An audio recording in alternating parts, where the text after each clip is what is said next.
Laskuasennossa pyritään hakemaan mahdollisimman rento ja tasapainoinen asento, jossa ilmanvastus on mahdollisimman pieni.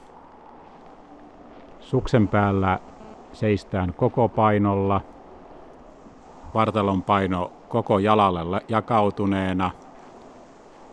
Selkä on vaakatasossa, kädet nojaavat polviin, jos halutaan hyvin rento laskuasento tai ovat muuten polvien lähellä supussa.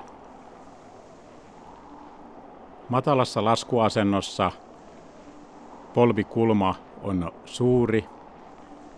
Kun tullaan hankaliin paikkoihin tai halutaan edetä hyvin pienellä energiankulutuksella, voidaan olla korkeassa laskuasennossa ja oikaista polvet lähes suoraksi.